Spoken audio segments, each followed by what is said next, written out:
Hello and welcome to the Knock On KCLR and Scoreline.ie's weekly rugby podcast. Joining us this week is Tom Crotty and Johnny Tobin. How are you, lads? Good seeing yourself. Sure, not too bad. Jeez, we're in the thick of it now. It's all rugby. Rugby coming out of our ears at this stage. Good complaint. We're going to chat about Ireland, South Africa. There's been a late change there. We'll talk about that now in a while. Ireland Day against the All Blacks, which is tonight, Friday. We're recording this podcast on the 4th of November, so it's Friday night if you're listening. So that match is taking place later on tonight, and there's plenty of other bits and pieces going on as well. But locally, two local teams in action this weekend, Carlow and Tullow. James Blanchfield is not with us this week, but I don't think Kilkenny are out this week. Think of a break. So we get cracking with you, Tom, today. Sunday, you've got Dundalk coming to town, but the weather forecast wouldn't be particularly magnificent, seeing as basically the way they've been for the last week. No. Look, it's not ideal. I mean, we're getting used to playing in the rain now at this stage. But it's we would prefer to play in Dundalk on a nice dry day. But I don't know. It's going to be a tough challenge because Dundalk are kind of very unknown quantity for us because we haven't played them in a long time. They've come off. They had a series. They lost the first game, and then the series win against Wicklow in Wicklow. They got a bonus point win there, but then Mullingar, they lost against Mullingar in their last game, and so they've been kind of ups and downs, and we kind of have to figure out what's going to arrive in Carlow on Sunday, and how can we beat them? We know that they've a very solid pack, always had. So it's going to be, especially if the conditions are going to be soft underfoot, it's not going to be an ideal day for back. So we have to come up with a contingency plan and a game plan on how to play Dundalk without getting into a battle up front and getting tied up in tight play. We were trying to, as a team, as we all know, we're trying to play expansive rugby and trying to play a quick ball, and that's going to be a tough call if the weather forecast is to happen. That's there. Like our pack are good. We have a strong pack, but we have good backs, and I think that the issue being is that we don't want to, as I say, like our forwards can get very much tied into an upfront battle, and that's not exactly where we want to be at this stage of the season. We're trying to, as I say, play. Our game plan is to play a more open and expansive rugby. Our pack this week is basically the same pack that played against against Longford. Our backline similar. I think there's one change. The 9 has changed from Josh Cope to I think it's going to be changed to Jeff McDermott. But that's the only change there, and a couple of changes on the bench. We have we've one change. Ben Crotty is injured.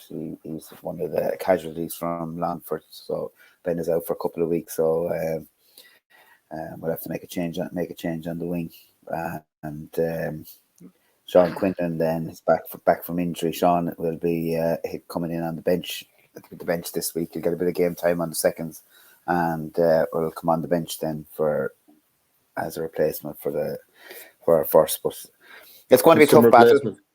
Yeah, it's going to. Well, that's it. Like he's really just been unfortunate this year, Johnny. Like he played for you in the college, and then he was kind of sick on the Friday, and then got back spasms out of the blue. He had got him before, but he got a back spasm on Saturday and put him out for the Longford match. So he hasn't played for us, in a while.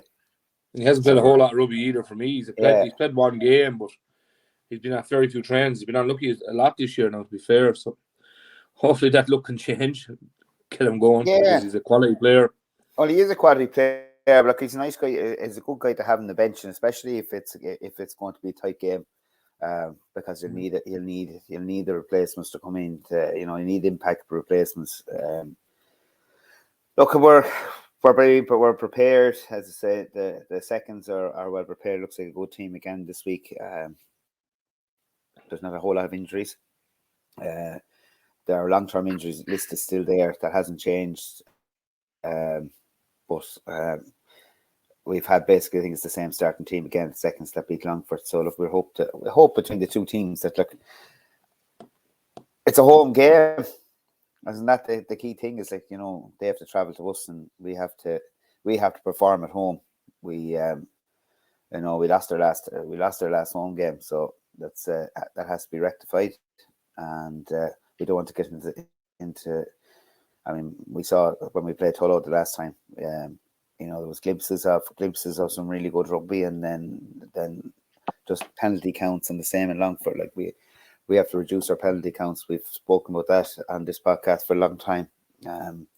I think it's just trying to get a grip of the breakdown and figuring out what we can do around the breakdown, what we can't do around the breakdown. And I think we've worked hard. The lads have kind of been working hard on this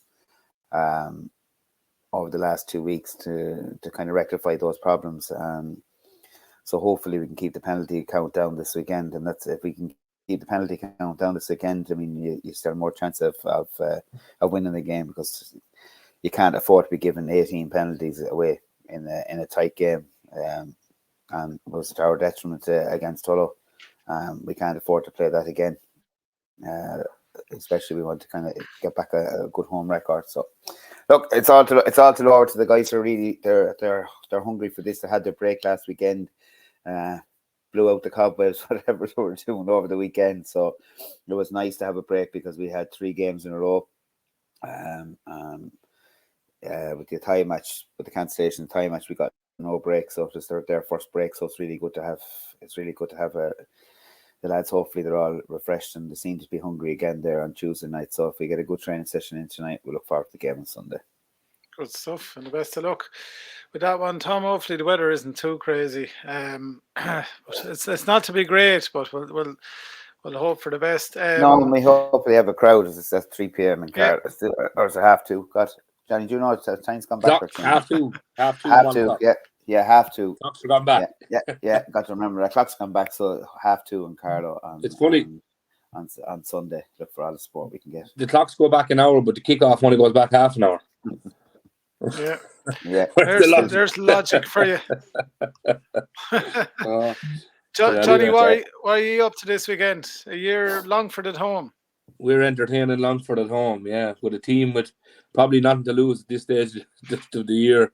They're off the back of 3 losses, but 3 close losses as well, to be fair. Tom, I know your scoreline was a little bit heavier than most, but they were way up with it with Mullingar, and they weren't far off. I think they had Dundalk as well. They weren't far off it. So, look, we're off the back of a loss to a tie, and I was missing last week when we had the conversation about that. But look, I think it was more the tie loss was more of our mistakes than their shape or their goodness. To be honest with you, we played some really nice rugby, but a little bit like Carlow as well against the tie, we kind of got stuck in a game that we didn't want to be involved in, and if you allow them into it half a bit at all, you find yourself under a bit of pressure. They play a very, like I said something about, they play a very old style rugby, but they do, like, they play 2 pods of 4, and they're really direct with it. And if you get caught into it there a bit at all, and there's half a bit of space outside for their backline, which is, to be fair, their backline is exceptionally good.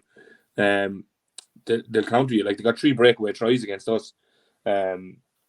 So we'll be looking to rectify that, because that's a loss that we probably shouldn't have gotten. Probably we won't be doing it again. I can guarantee you that. And especially Longford at home, we'll be well tuned for it. Now we've a couple of lads back from injury. The break was great for us. Gave Stevie Smith an extra week to get that wrist sorted. He injured it in Carlow in the warm up. So give him a bit of an extra break. We have our new centre in. Then Christian arrived. He was late coming over. He was meant to be here for the start of the season, but he was late getting over with a bit of travel issues. So with him in now as well, he's blooded in. He's training flat out. We have a good few young lads back. Adam Johnson is back fit there. He missed the Carlow game as well, and potentially was at about 50% for the tie game. So Yeah, we won't be in a bad place. And the real positive thing is we'll have seconds again, and we'll have 2 squads of 20, 21, 22, so we won't have any overlapping. So, yeah.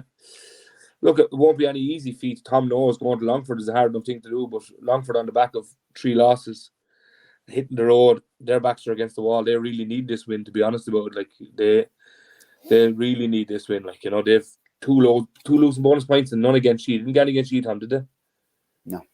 25-9. So they're on 2 points after 3 games. Yeah. So, like, there's a lot to gain for them and a lot to lose for us. We really need to win as well to get back, like Tom, to get back and winning ways after the loss to High. So, look, I don't know. It's a big day out in the club on Sunday. We have a lot of stuff going on out there. We have a minis blitz on in the morning. We have our ladies play at 1 o'clock versus Tullow. Our seconds playing at 1 o'clock versus Longford seconds, and then our first at 2:30. So it's a massive day out there. And nobody excels better than Tullow on big days. So hopefully it goes well for the lads. Yeah, no, absolutely. It won't be affected by any weddings around this weekend, Johnny, no. Not I know. Today. James Foley's getting married today, actually, yeah. Give a shout to James there. Wish himself and Anne the best there to get married today. But I don't think so. I think the players are smart enough now at this stage to manage themselves if they're playing on Sunday.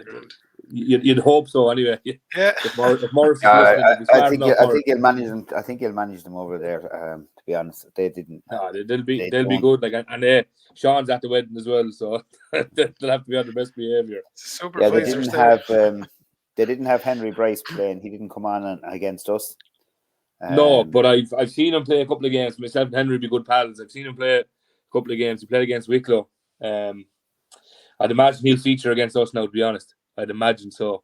Yeah, he was injured the last day. He was doing a warm up that day, but he's a series. He still has it.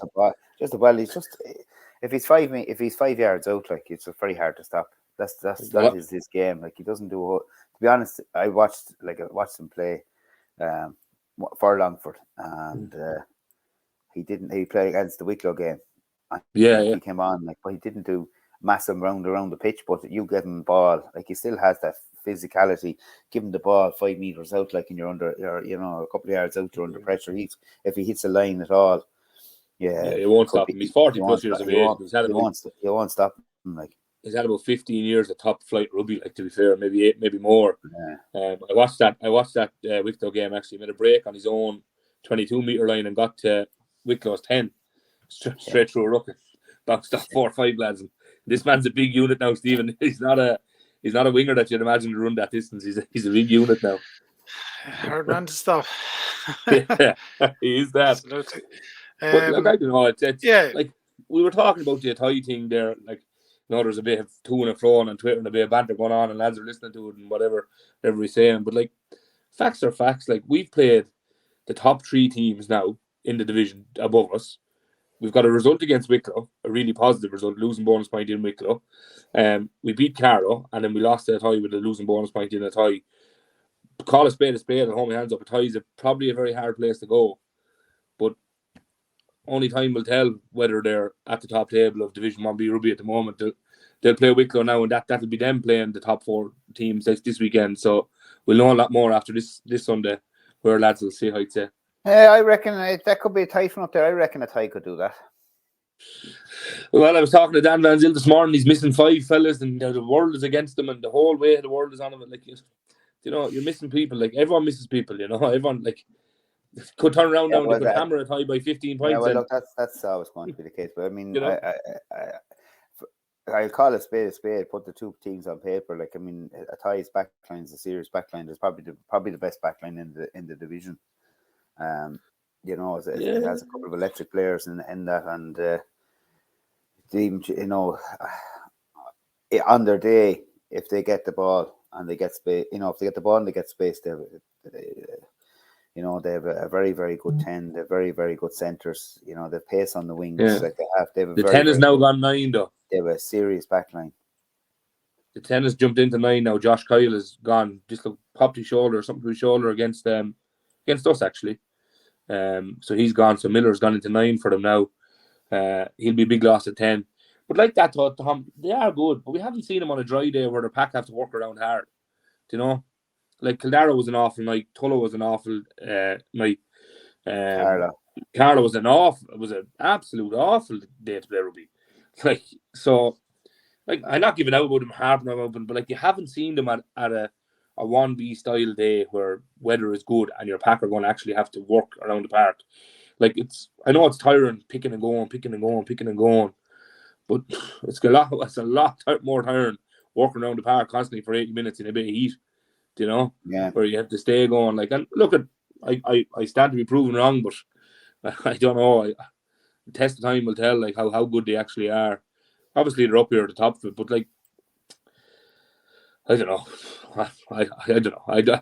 I'm yet to make judgment on it yet, how good they actually are. Well, I think they were good. I think Sunday will tell it. I think if they win on Sunday, then you have serious contention. They're in serious contention there. Yeah, like, you know, I don't mean to be writing them off or be disrespectful to them, but like, geez, there's a rave about them now as if they've won the league already. You know, like they're good. Like the leagues. James says leagues are not won and lost in September, but they are actually not won and lost. Like, there's a long road still to go to February. Like, you know, a lot of games in between this and February, and then when Cup starts coming into play as well, player management. It'll be a different story this year, which is kind of a pain in the backside because it was nice last year that we had the Towns Cup after the league finished. Now it's going over. Having the Towns Cup back in time again, like having it back in the middle of the league, at the end of the league, it's just, I don't know. I think it was much nicer. It's a logistic nightmare for small squads. It is, and it's also it's coming to the end of the season. Everybody knows the end of the season. Lads are starting to get tired. You're throwing an extra game in there, a cup game, which is an all. I mean, everybody knows that cup rugby is totally different. It's an all-out battle for one day. It's, you know, you're going flat to the board. You could lose a lad for 4 weeks. Anything can happen on the for everybody's going to give it a lash but you're going to be lads tired. You're talking another extra game before they play the league. While they're still in the league, you're going to have teams. If it is tight at the top as it could be, you could have any team looking to take the league or get into second place at that stage of the season. So it's going to be a really, really long season after Christmas. Like, we were looking at our games coming into Christmas, you know, and our first game back in January, which is earlier this year, because there's not as much of a break, which is a good thing because we were a disaster last year. We went to sleep altogether at Christmas. But our first game back is a tie away. Yeah, so after the break, I mean, the Ties still have, if they, and we'll use them as an example because just as a run in, they'll have, if they just they have a lot of traveling to do.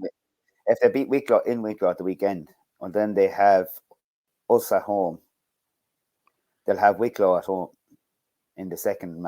They have us to play at home, they have Wicklow to play at home, and then they've you to play away. But they still have Dundalk and Mullingar. And everybody goes on like Mullingar are no. Don't be writing them off.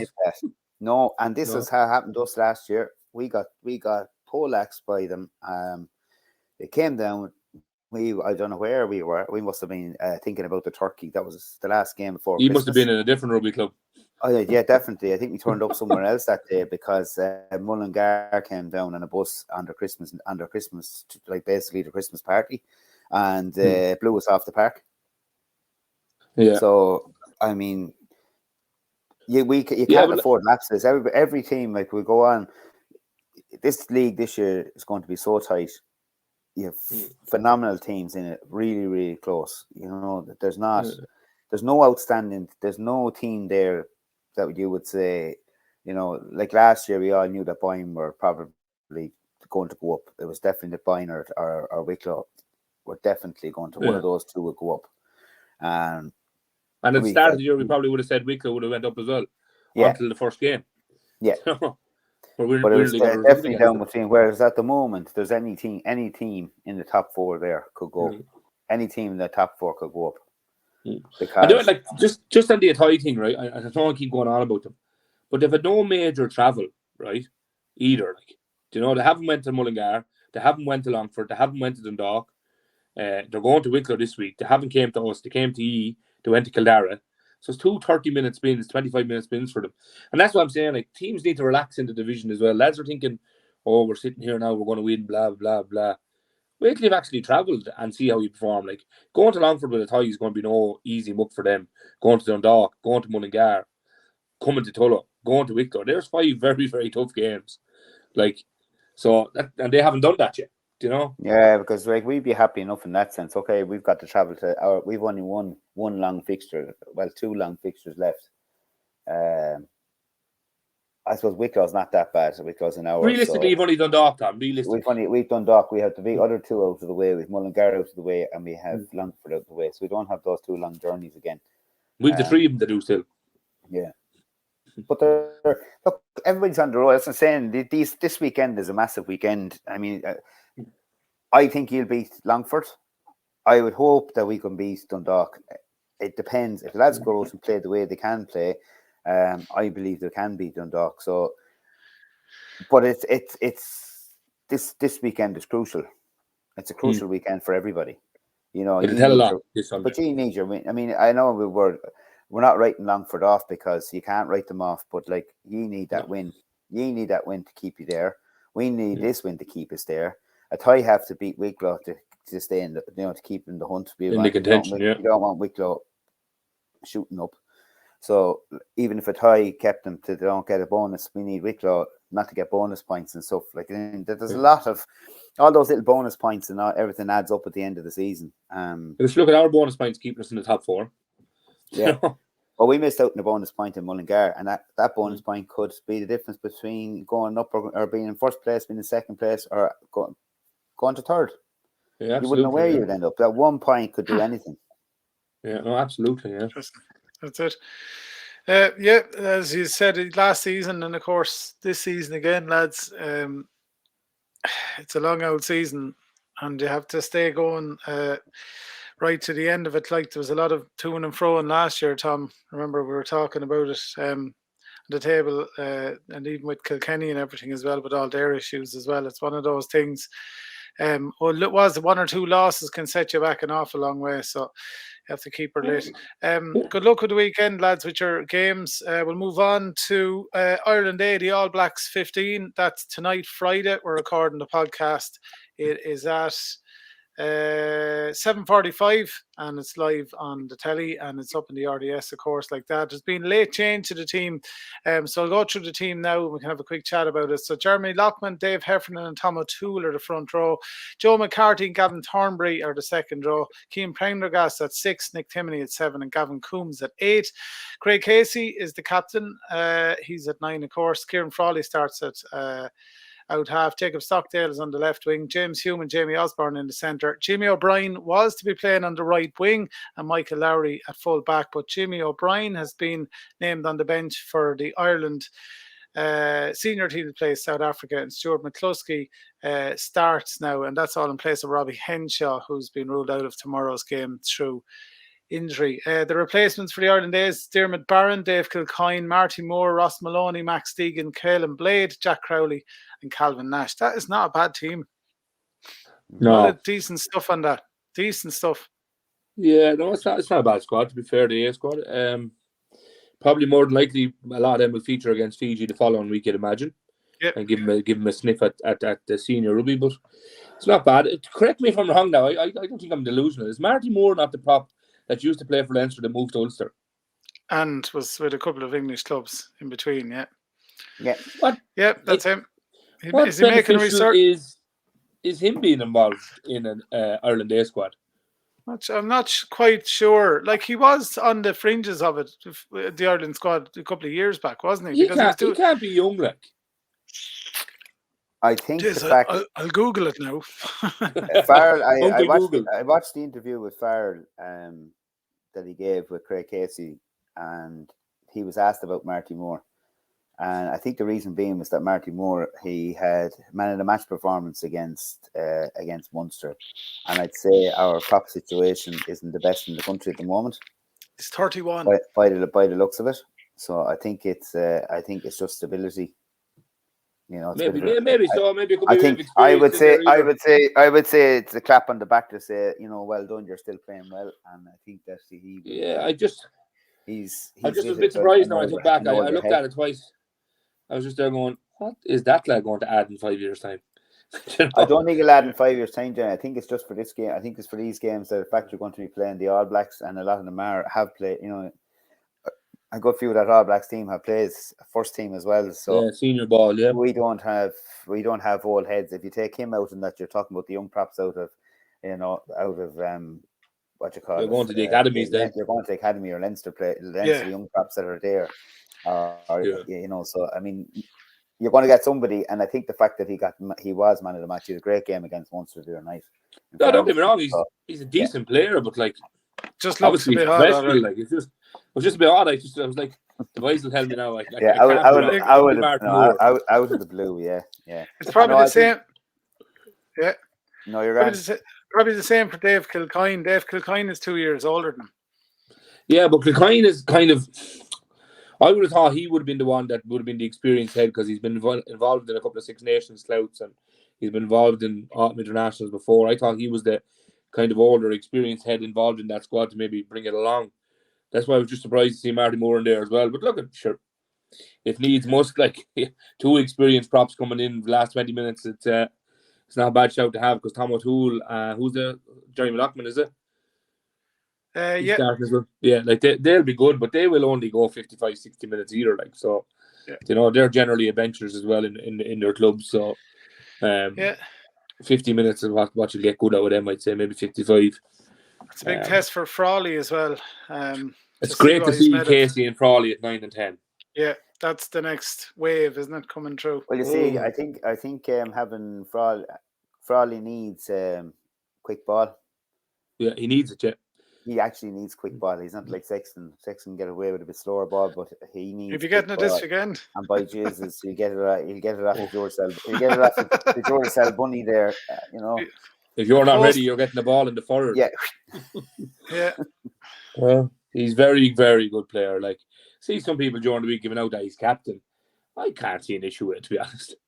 They all say Craig, that he has serious respect.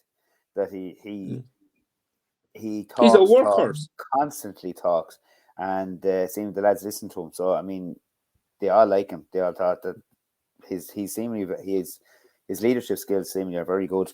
But like I watch him when he comes on for Ireland there for a few times, or when he's playing for Munster. He's so organised. He knows what the team that he's playing with are going to do 2-3 phases ahead.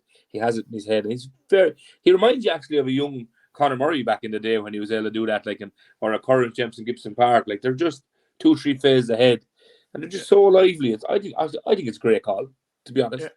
I think it's a brilliant call because I looked at the match at the weekend when Nathan Doak playing against Munster was there's definitely I don't know what all the hype is about. Maybe he's starting to believe his own hype, but he had a very poor game.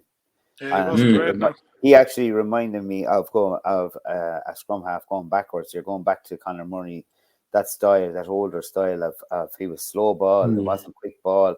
He definitely wasn't at the races to me. Yeah, no, I never bought to the hype of Doak yet. I don't know. Blanche likes him a lot. I don't know. He's yet to be tested. I think if he was so good, would he not be starting all the time? Yeah. You'd imagine so. If you're that good, like. For your club, like you're that good, you're going to start.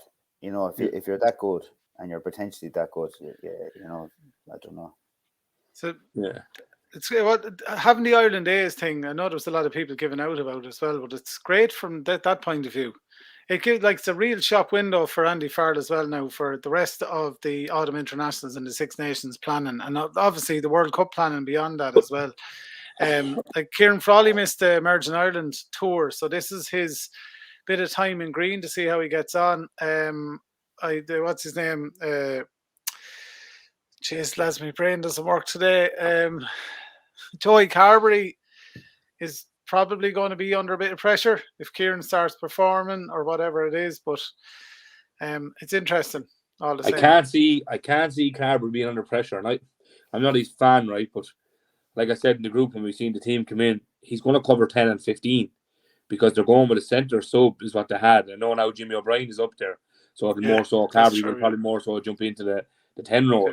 But this week they were going, from what looking at it, what I would judge it off as a 10-15 cover. So I can't see him under too much pressure that way. Frawley can do that as well. Yeah. Not as good, though, to be fair. Not as good. Yeah. And I wouldn't be a Carberry I have great faith in Frawley. I've been watching. I know him since. Well, I feel like I know him since he was fucking young fella. And it's just really, really, really just to come across. I think I just wish we would have got his shot it out half earlier. But anyway, that's in the past. He's getting it now, so it's great to see. And he's doing all right with it. I think it'll be and let's not get mixed up as well. People giving out about this A team. They're playing a second string or maybe a third string All Black team. That's still an incredible team. Still going to be good. But you need still going to be a big bang now. To be fair, like there'll be nothing easy about it. These lads need game time, big game time, and it doesn't matter. Like it's grand for the young lads playing for Leinster or Munster or Ulster or whatever. Like that's they're not going to get. A lot of these young fellas mightn't necessarily get the Heineken Cup time or. They get a couple of Pro 40 or URC games at Christmas. They're going to put on a green jersey. Exactly. And it's not hugely important. Like it's giving somebody an opportunity, first of all, a window there of opportunity, another window of opportunity to perform, to be looked at as a serious contender for your province and for your country. But do you know what it also does? It also extends the squad. They're patting the back to them too. Yeah, exactly. They would have brought in a 33-man squad generally without the A's. I think there's 45 or 48 of them in now in an Irish squad. So they're all in getting around with Andy Farrell, Paul O'Connell and these lads. And they're seeing the way the setup was running and they're playing A rugby, but they'll play the exact same style as their senior team are going to play. The exact same game plan. They'll have all the same, if not similar, moves to their pack, their set piece, the strike plays. So I think it's brilliant, to be honest. It is brilliant. Like for the likes of Jack Crowley and that, getting to throw on a green jersey as a thank you for your performances so far for your province. It's a great thing. From that, it can only do your confidence good from that point of view. And another thing as well, they mentioned during the week why they had Bundy Aki and Ian Henderson in the training camp as well, and he said in an interview during the week, Andy Farrell, he says, well, we need to keep him in that environment, so keep him in touch with the atmosphere, with the lads, with what's going on, the usual stuff, the technical stuff, calls, plays, all that stuff, but just to keep him in the environment, and that as well, and that's what this does. Bundy Aki will be a massive leader in the Irish squad. He'd be a massive presence around there. Even like you watch any the Lions documentaries or any Irish documentaries where they're in camp. He's a big presence. Like he's the fun side of things as well. And Ian Henderson be a massive leader too, being captain of Ulster and whatever.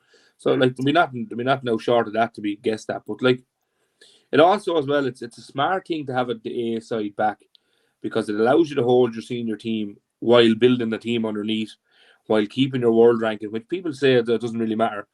World ranking matters and win-loss records matter. Like, yes, you can blood in young lads, and yes, you can play lads against Fiji, and you can play lads against South Africa. You're going to play a half of a team against South Africa tomorrow. But what does it prove? They could go out and get hammered, or they could get him in a sniff of it. They need regular game time.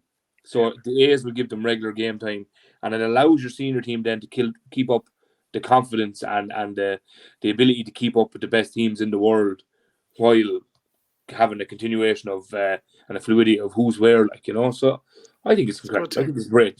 2008 and 9, we had an A's thing as well. 2009 was probably the best year, one of our best years in Irish rugby. Yeah, Johnny and Sean O'Brien and them got their debuts. I think, was it against Fiji? Sean was 10 against Fiji. Yeah. The RDS, 2010. I don't think he played 2009. Did he? Don't think so. I think he was 2010 Fiji. But it's very important. And if it worked in 2009, why can't it work in 2022? What's the difference? Exactly. Well, money spinner for him too. It's all about revenue, Tom. It's all about revenue. I managed to get the up-to-date Ireland team to face South Africa. We'll have a chat about that now. It's already been named, but there has been a few late changes. So Robbie Henshaw, as I've said earlier in the podcast, he's been ruled out through injury. So as you can see there, Stuart McCluskey comes into 12 and Jimmy O'Brien gets onto the bench there. So there's obviously a bit of a shake-up on the A team, which Jimmy was named to start on that. So Andrew Porter, Dan Sheehan, Tyke Furlong, all good. Tyke Byrne, James Ryan, grand. Peter O'Mahony, Josh van der Fleer, Caden Doris, that's all as normal. Conor Murray starts for his 100 cap. Johnny Sexton, of course, is captain at 10. Mac Hansen is back in the left wing. Stuart McCluskey and Gary Ringrose in the centre. Robert Balakoon starts at 14. Hugo Keenan is back. It's his first game of the season, I think.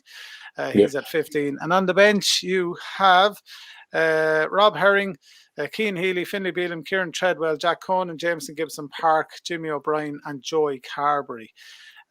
So who do we discuss first? It's great to see and nearly all Leinster packed there minus Peter O'Mahony. Yeah, and that's only I'm going to be controversial there and say that's a token entry probably at 6. It is not. It's a warranted entry. It's a warranted entry. And 4. No, 4's the blue man. He's a blue man. No, he's not. We loan him to you for a while. I tell you one thing, Stephen. You couldn't have anyone else at 6 for a game like this against South Africa. Absolutely that man not. just embodies everything Irish rugby. He is a lunatic when it comes to these games. He is, and when you think he's gone away, he becomes out for these games like the All Blacks and all that, and he's just an absolute animal. So he is. Yeah. There's no one better for this game, in my opinion, to start in that back row at 6. Yeah, and he's had a bit of a break because the last day he played for Munster, he just looked tired. He looks emotionally drained, to be honest, Tom. Well, he is. I mean, he's playing some of the best rugby of his life, and he probably got a bit overused. And he had very high dependency on him, especially down below. Seemingly, I think this, because of injuries and I think with this, he's probably under a bit of pressure from just to perform and kind of get Munster going when they're to keep them going. And then he's got this coming up. He just looked tired the last day. I hope he had a break, so I'm sure we'll see the fire back in his eyes again this weekend. Oh yeah, fingers crossed to see the. Something actually, it's a serious pack though. And all joking aside, it's a serious pack, and it's very there's not too many players could step up and take any of those players' places. It's a serious starting line. Yeah, something we overlooked there, lads, that we need to probably mention as well is in the Ireland A team, Jacob Stockdale back in there. That's a huge boost for Irish rugby. Yeah, we never mentioned it. Huge boost. Yeah, as long as they keep him away from full back and leave him on the wing, that's grand. Yeah, leave him where he's dangerous, out on the wing, kicking ball. Yeah, because he's not a full back. I don't care. I tell you, lads, there's not a whole lot wrong with anyone in that 23, and there couldn't be, obviously, we have to call a spade a spade. Number 9. Herring probably wouldn't be there if Kelleher was injury free. Conor Murray wouldn't be there if Jameson Gibson Park wasn't injured or had game time. Well, sure. Yeah. Well, he wouldn't. Jameson would start. No, I agree with that. Jameson definitely would start, and Conor Murray would come on to do his usual close out a game. Close it down, hold it out. It's great for a servant of his. Yeah, no, absolutely. 100 caps is serious going, lads. Yeah, well, lads, he's a lot to prove too. Yeah, prove he still has it. He has a lot to prove. I mean, he's getting he gets a lot of flack now lately. I think just players when they get to a certain age are going to get flack, but he's got a lot of flack, and lads are writing him off. And so, I mean, for his own, I mean, he's got. Well, I presume himself he wanted to go out and perform. It's the biggest stage.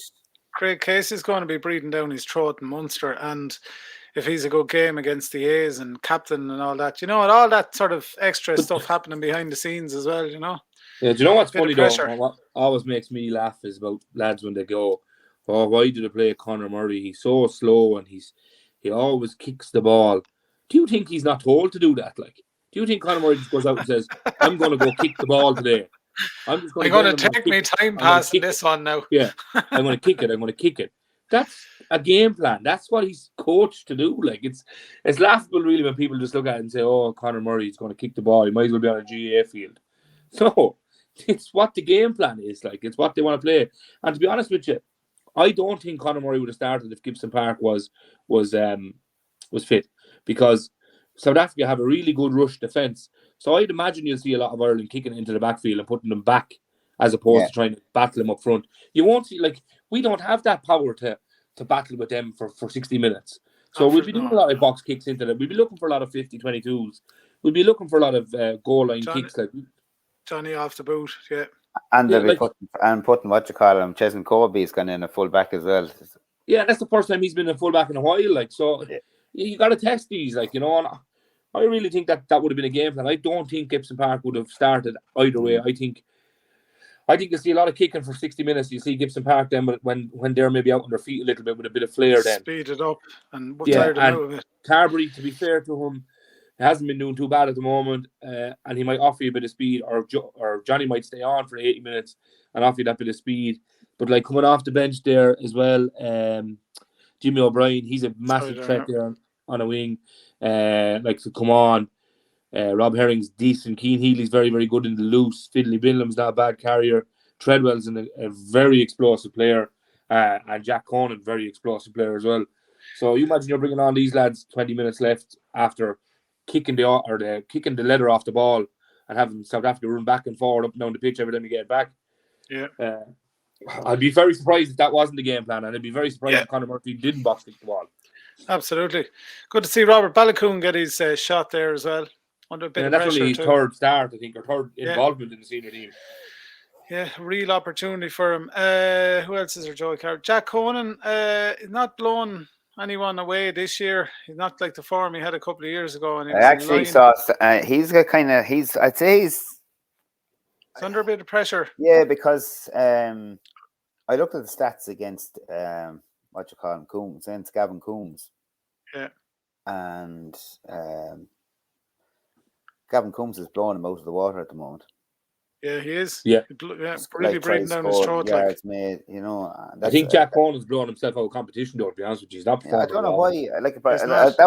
I was actually kind of disappointed, and a little bit disappointed on that. And every other selection, most of the selections there, I mean, you're not going to change. Would you have chanced Coombs for a cover? Definitely chance. Now maybe he's only coming back from injury too, but then I don't know. But lads, everyone was writing off Jack Conan in 2021 at the start of the season, and he went off and had started 3 tests for the Lions. Yeah. Like, you know, he not saying he will, but he could come on Saturday and have an absolute stormer again. If he had Josh Van der Fleur's work rate, he'd be a beast. He has a good work rate, to be fair. Look, we want to see him. We want to see him perform because he's a decent player and he's been a true servant with Leinster, and you know, as I said, you got the lines there, and you'd like to see him. But it'll be interesting to see how his form stays over the next 3 games. Well, he probably won't get it, or he might start next week. He could start him against Fiji. Yeah, he could start against Fiji. Major test then. Yeah. Look, I think it's going to be a fair battle. I mean, the only difference between the two, I suppose, at the moment is South Africa coming up. They've been together for a while, so you know, they've played their games in the rugby championship. So they could be tired too, Tom. Yeah, well, there's that. There's that plus and a minus of it. Yeah, well, the only thing is, before, you see, they would have come off a full. South Africa would have been a different kettle of fish because they would have gone through a full Super Rugby season, then a Rugby Championship, and then they come. That's like New Zealand. When New Zealand come over, they're kind of tired because you look at all the players, like there's a lot of them involved in Crusaders and those, and they play right up into the finals, semi-finals, finals of the Super Rugby. And before, and then they would do 4-game tests. Yeah, and before they would have done a lot of travelling with that Super Rugby as well. So at the moment, like South Africa, their players are only popping up and down to Europe, which is no time change.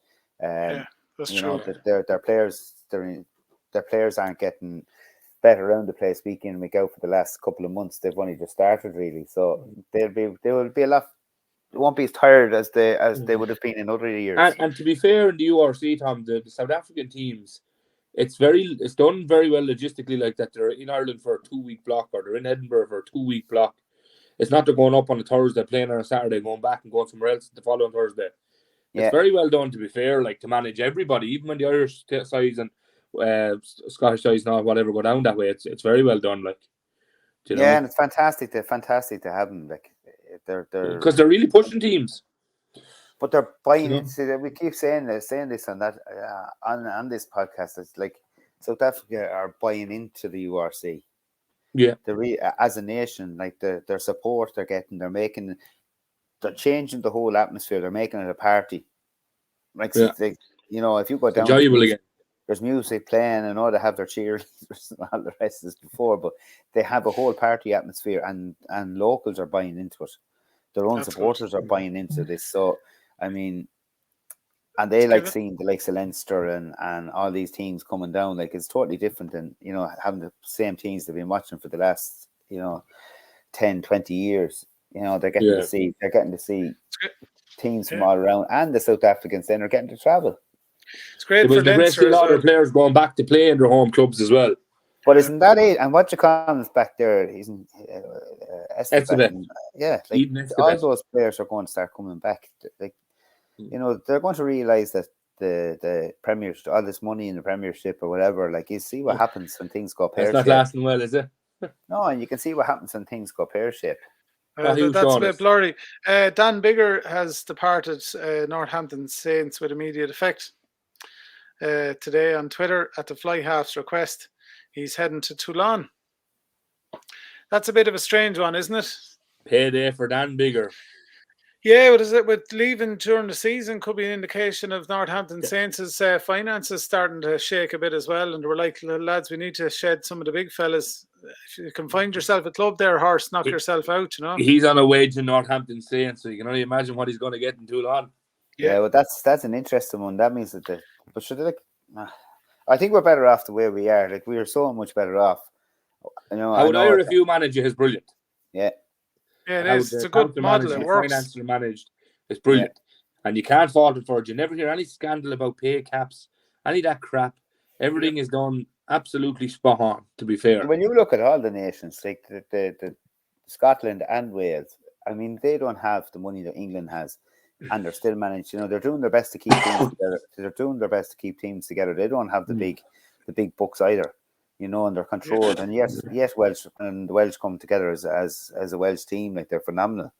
So like, they probably need more support or need different setup in their clubs, because even watching Scarlets against Leinster, I know Leinster bet them off the park in the end, but you get these mad glimpses of how phenomenal the Welsh backs can be, and how good of rugby they play. They really are good. Like, we Johnny, I'm sure you've had touring sides over from Wales, or gone to Wales with touring sides, and you just see the quality of kids that they have.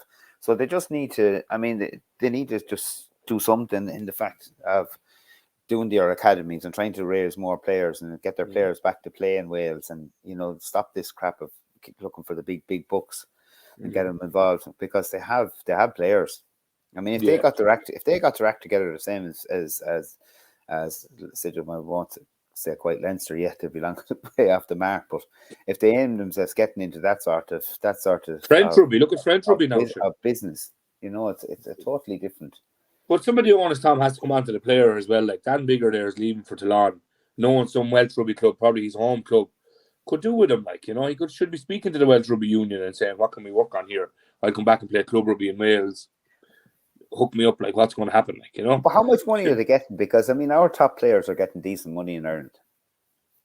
Yeah, but our top players, Tom, are getting, like, Mario Toge, is he not on something like 900,000 or 800,000 pounds sterling? Yeah. Owen Farrell, is he not on 1.2 million or 1.1 million or something like that, pound sterling? Sweet. Hey, Jesus. Well, just say, what's Tiger? Tiger's on what? He's one of our highest. He's about 500,000, is it? 550 or 575 a year. Yeah. I think it is. But Dan Biggar not be worth $500,000. Johnny Sexton is our highest paid player. I think he's 620. Yeah. I think something like that. And a couple of other bits tied into it as well, separate jokes. Yeah, but they are separate jokes. Their income wage from their review is their own, and their ambassadorship and their stuff like that, sponsorships. That's all separate.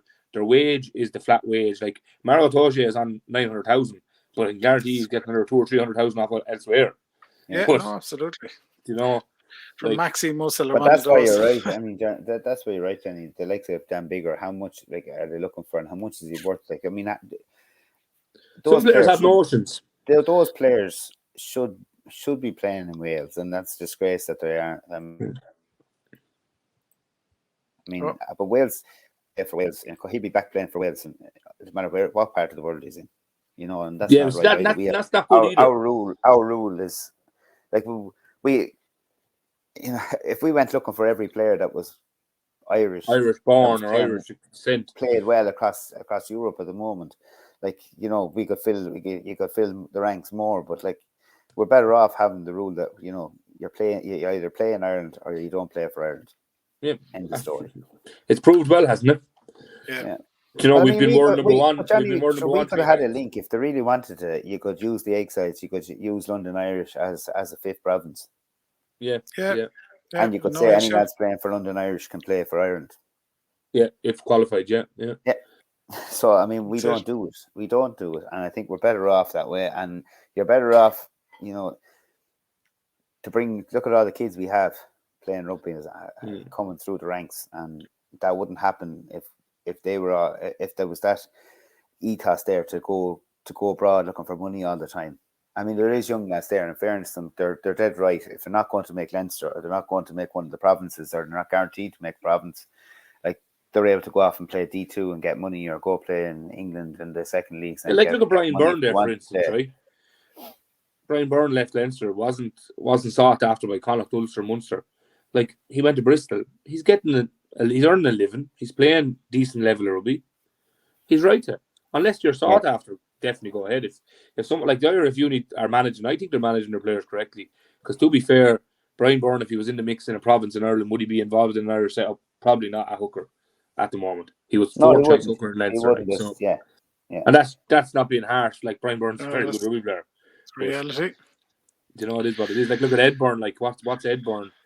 At the moment, he's obviously sixth choice loose head in Ireland at the moment. Yeah. If he's not in the first squad, the bench, the second squad or the bench, he's obviously sixth or seventh choice loose head in Ireland. Like, you know, but he's third choice in Leinster at the moment, so he's regular enough game time there, and he's happy what he's doing. He's getting paid probably. And he's an important player. He's a good enough. He's an important player to have on the books. Like, I mean, absolutely, and he's worth his weight in gold, because like other provinces don't have that luxury of having three loose head props. Good, especially when two of them are going up to Irish camp every couple of months. Three good loose head props, you know. Ed is worth his weight in gold, because Cian Healy and Andrew Porter are gone every 3 or 4 months for Irish duty. Do you know? So, but like, it's I think it's well managed. I think there are a few are doing a top job, to be fair. Absolutely. Well, the best of luck to Carlow and Tullow this weekend in the local games. Carlow Dundalk and Tullow Longford in the Leinster League. Them games are on Saturday. And Ireland Days play the All Blacks tonight, Friday the 4th of November. That's when this podcast is being recorded. Best of luck to Ireland against South Africa in the Aviva Stadium on Saturday. Fingers crossed. We have a lot of positive stuff to chat about next week, and no one makes hymns of anything either. Just before we wrap up there, everyone in the Tullow Rugby Club would like to congratulate Dan O'Brien on signing one of the first Irish women's international contracts.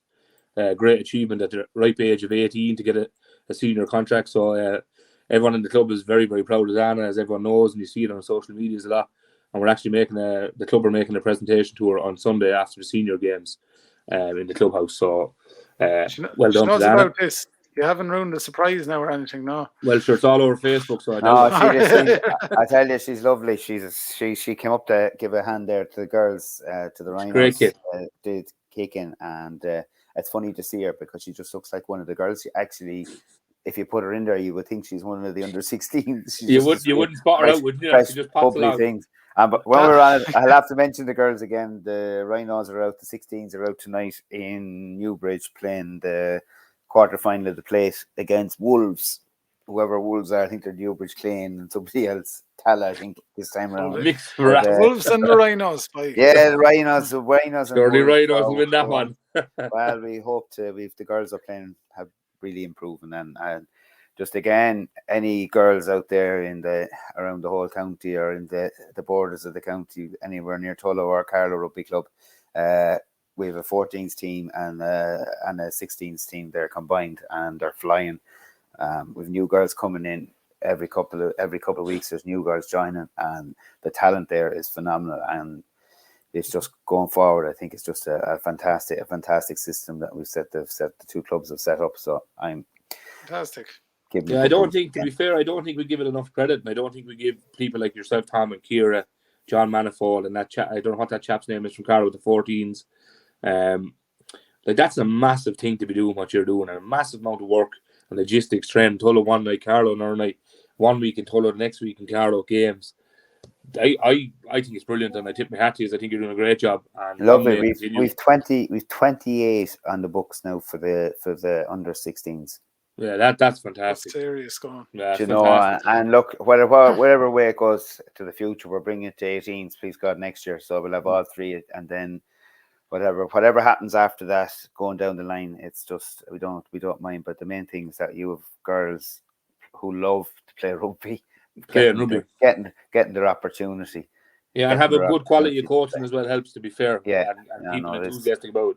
It really helps. So to be fair, hats off to you all, because that's not a task. Yeah, I think we've Shawnee. I think Shawnee's coming. Sean O'Brien is coming down to give the girls a chat some night as well. So he's very active, to be fair to him. So it's great. Absolutely. We'll finish on that positive note, lads. Great to have your company again for the knock on. Tom Crotty from Carlow and Johnny Tobin representing Tullow Rugby Club. Good luck to all the teams this weekend, and we'll plonk ourselves in front of the telly for the Ireland matches as well. And we'll talk to you same time next week. Have a good one. See you, lads. Bye.